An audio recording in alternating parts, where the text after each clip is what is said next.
Hello, welcome to Mining Indaba 2024. My name is Ahmed, Senior Content Producer. Today we have another exciting Voices of Disruption interview with Nere Emiko, the founder and CEO of Kian Smith. Nere, how are you? Very good. Thank you, Ahmed. I'm just going to jump right into it. First and foremost, you are a Nigerian citizen, an entrepreneur, and the head of Kian Smith, which is the first female-owned business to establish a gold refinery in Africa.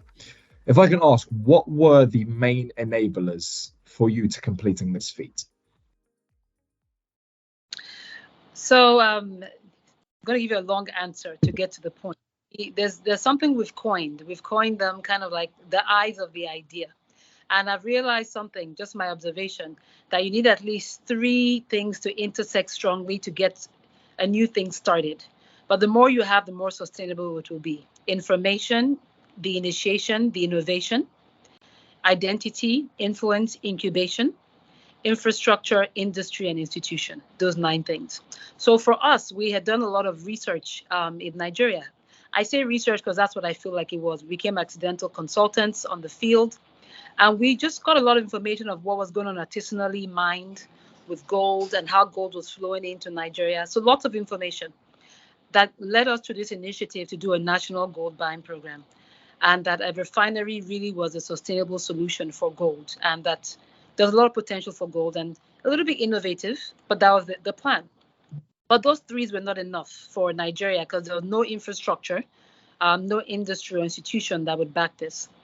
However, the identity, influence, incubation, like serendipity, the Nigerian government came along and they wanted to find, should I say, companies and ideas that could bring about an economic recovery growth plan. That's what they called it, the ARGP labs.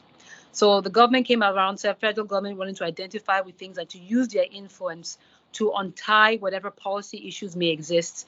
And they created these focus labs to just incubate and help us out. And that really was what helped us. The economic recovery growth labs that the federal government would put up in 2018, alongside us hitting our heads in trying to get a refinery going. And the real issue, number one, fundamentally, is that we had no policy framework. There was no licensing regime for value addition for gold. So the ARGP lab with the government helped us unlock this. So that's the bottom line. It's the government looking for projects to identify where to use their influence for this incubation. We'd already done work, information initiation of this project, and then here we are. Here we are. I mean, it's just, I mean, of everything, that sounds incredible. I mean, I think it's safe to say that you were very much starting from scratch then. Exactly. Well, look, I mean, we've talked about the enablers. What about you on a personal level? What was the motivation in developing the refinery? I mean, how would you consider this this achievement an action of positive disruption?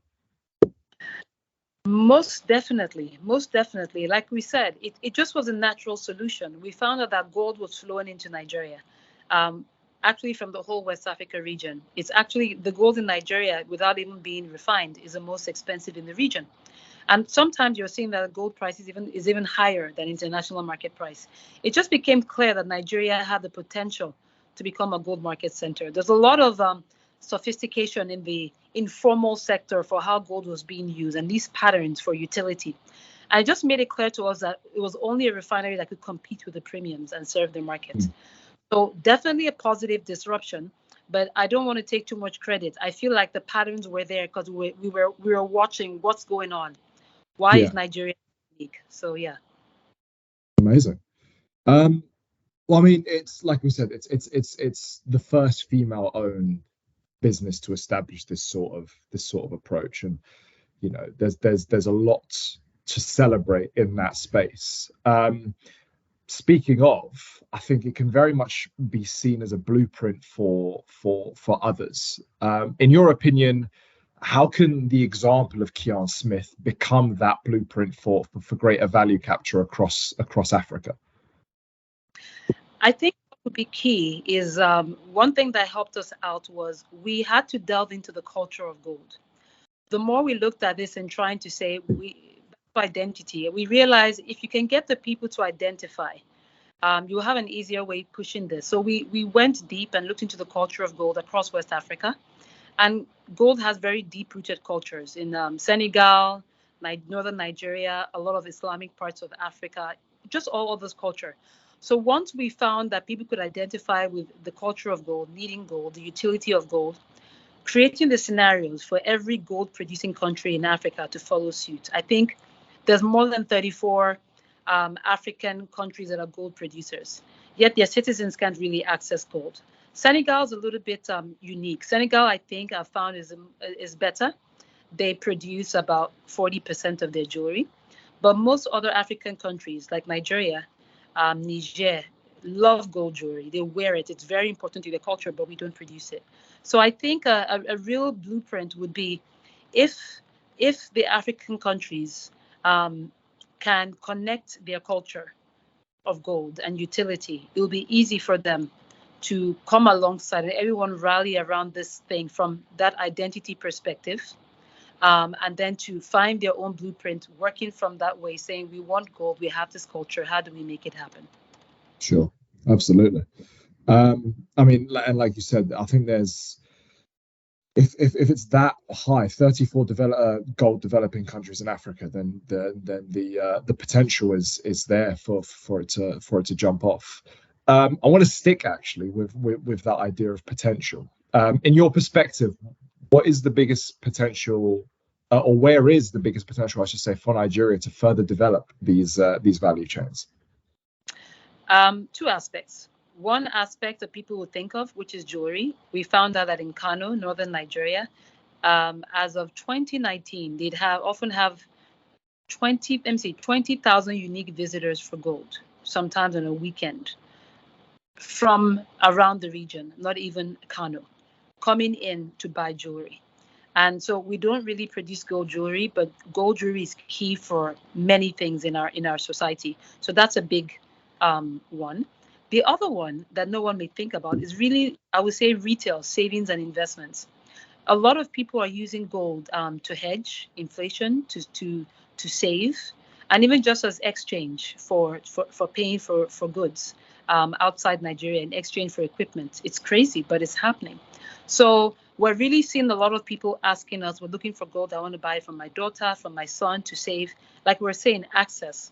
So if people have access to gold, they want it huge for savings, investment, finance type reasons, and jewelry. And I think those are the two real big potential, because once you're in the savings investments, it dominoes into other financial, should I say, opportunities.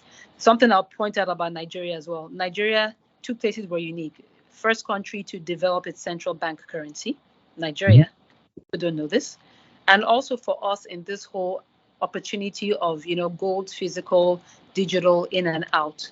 It just shows you how Nigeria is actually very innovative when it comes to financial type needs, anything to help them save money or make money.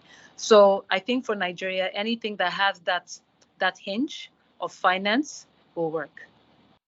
Amazing. I mean, from the sounds of it, like you said, Nigeria is very innovative, and when it's got innovators such as yourself, it makes that process quite a bit easier.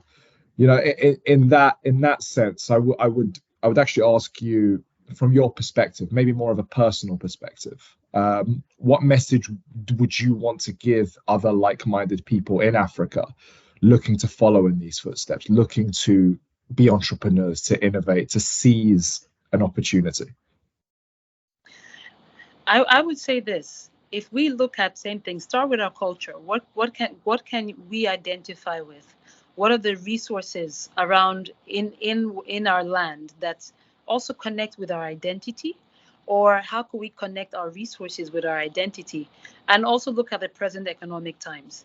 And if you look at all these things together, it gives you a way to frame those same 9 I's: identity, influence, and incubation, in trying to get something going. What information can you gather about that thing, that project, that idea? How can you get that initiative started? What innovation could come alongside that? And if there's no infrastructure or industry institution, no problem. But if you're core on those 6 things, be ready to build the infrastructure, industry, and institution around it. But if everyone is in agreement, once there's that culture, that identity, that sense of ownership, the infrastructure, industry, and institution will follow as well. So that's my message. Amazing. Nere, thank you very much for your time. We're really excited to have been able to talk to you, and we look forward to welcoming you to Cape Town next year. All right, great. Looking forward to meeting you.